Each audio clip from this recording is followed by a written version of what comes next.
here's a little update on the truck. I went and bought a new V-belt for this, one that's kind of the right size. The only thing I'm still not too happy about with this guy is when I put tension on it, get a little bit of pull this way, which is mainly because of this. This isn't very good. What I want to do is have something come over here and kind of pull on it, you know, so it's not coming down, but it'll do for now. I'm hoping I don't lose this belt.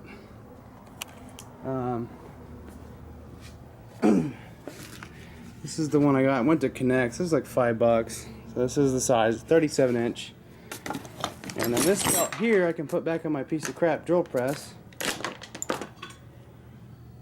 I've put quite a few thousand miles on that belt. That's a pretty good belt for a Harbor Freight drill press. I also replaced the brake booster vacuum line because the other one was cracking, and I'm hoping this one lasts. I believe this is Armor Mark as well. SA30R7. That's the same stuff I'm using for the fuel line. I've put 10,000 miles on this thing since I've converted it to a diesel. Oh yeah, I forgot to show you guys this. I got this from Adam's truck. I need to or Cummins. I need to paint this, but I have a little Cummins logo there now, so that's cool. So I'm getting that starting issue again. It basically starting kind of the same, almost. I can't tell if it's getting air or not. I haven't tested it yet, but I've been noticing this.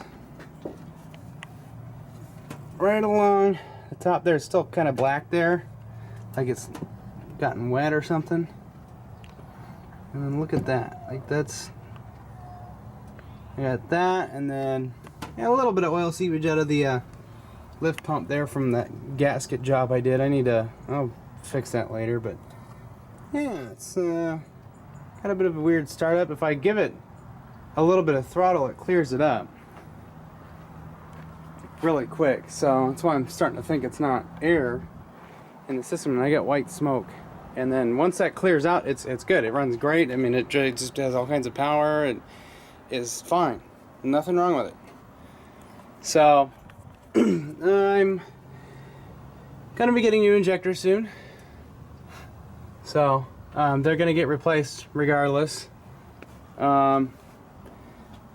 I don't think I have a head gasket or anything. It doesn't overheat or anything. It's about 70 degrees out. This is I've been driving around town. It's my water temp right now. Oh, I forgot to throw it in the garbage. Yeah, this is the stuff I had before. This isn't too bad. Anyways, coolant level is not really changed. I usually have it about here. So yeah, I think a little bit has actually splashed out from some of the rough roads, so I think that's why I've lost some. And it probably evaporates a little bit too. It's not really sealed in there, so yeah. So a couple of things there. I'm almost certain that fuel filter could be causing me an issue. I think I've drained it a couple of times, and I've maybe messed up the O-ring or the threads. I don't know. So I'll probably swing by Cummins at a later time and pop in a new one.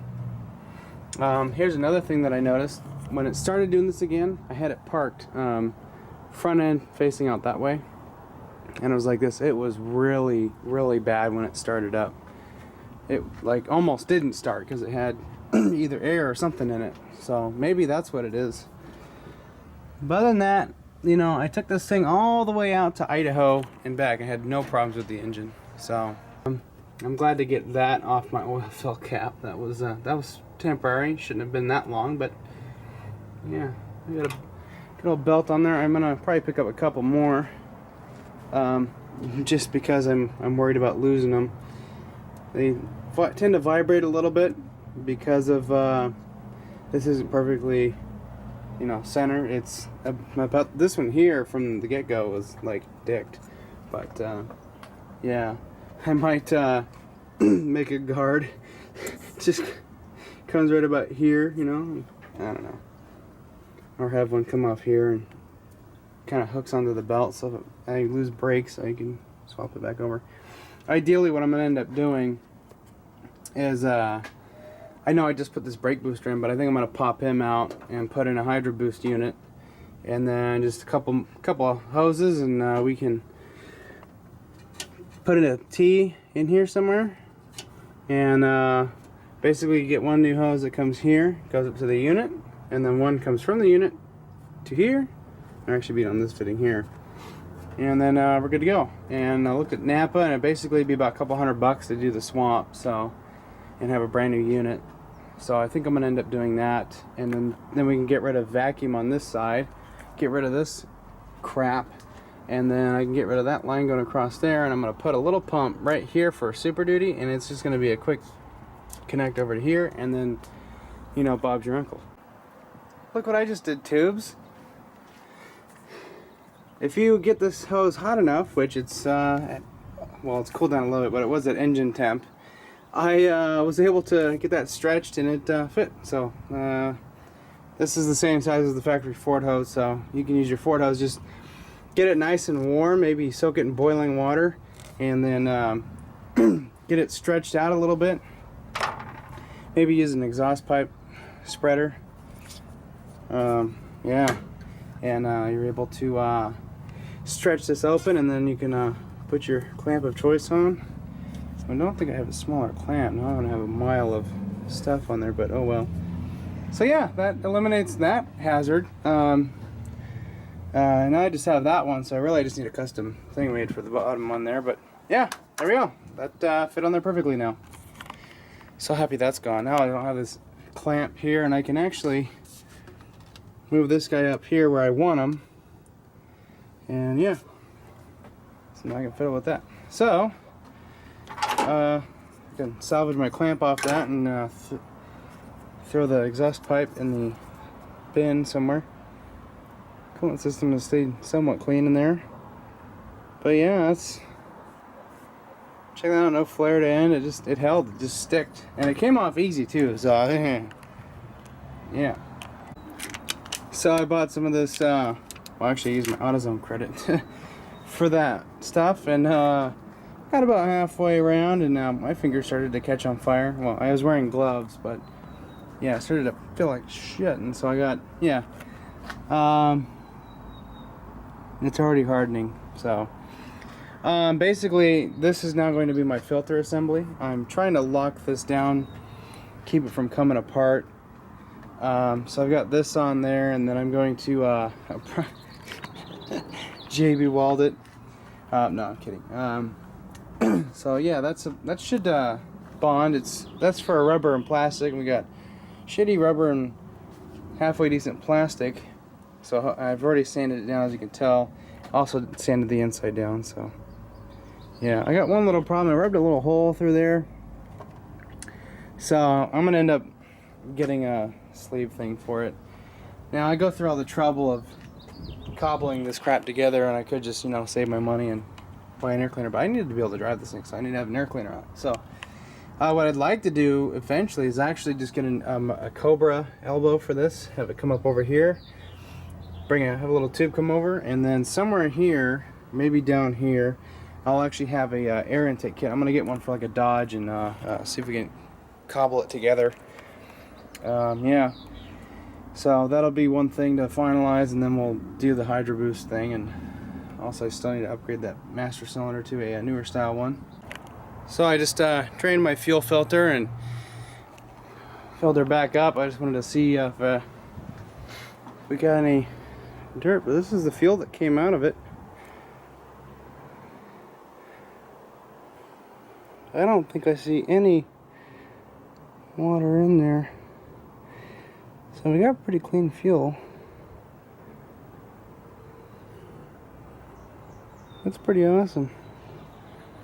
So I'm getting really good fuel from Fred Meyer's, which is where I've been getting it from. And on top of that, filter's doing a really good job keeping the fuel clean, so that's good. So I don't think we're getting any issues with the fuel. So that's good.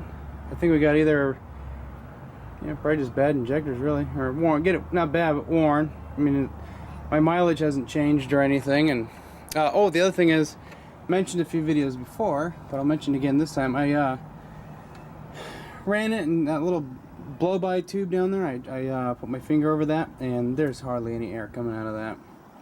Hardly anything coming out of the dipstick, so it's not like it's got blow-by or anything, so I don't think it's tired. And I don't think it's a head gasket because the exhaust is always dry and haven't lost any coolant, so that's pretty damn full because I just filled the system back up with what I took out, and so she should be good to go.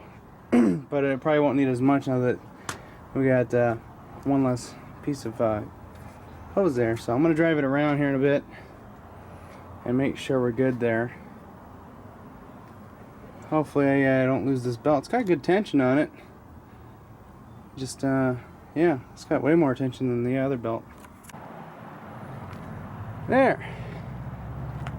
Give her a little bath. Now that it's warming up out, we're going to taking the wheels off, and we're going to do black on the outside of the rim, and then in the center we're going to do like a gray or something. Yeah, all cleaned up best I can get it. The wheels are still a little dirty. I found one thing I'm going to take care of. We got that back there. I'm going to sand all that down and clean it up and undercoat it so it doesn't rot in that particular area. I don't think I missed any spots now. This whole back window had still missed a spot, but it had all kinds of dirt and de-icing crap on it. Yeah, lemony fresh, nice and clean. You can actually see the chrome now. Looks good now. And I cleaned that pipe back there was getting black, so I cleaned it up. I got a little bit of water in it when I started it up. It blasted my mom's car, so I had to rinse that off. It was all, I got a picture of it. It was pretty funny. Yeah, I'm happy with that. That looks great.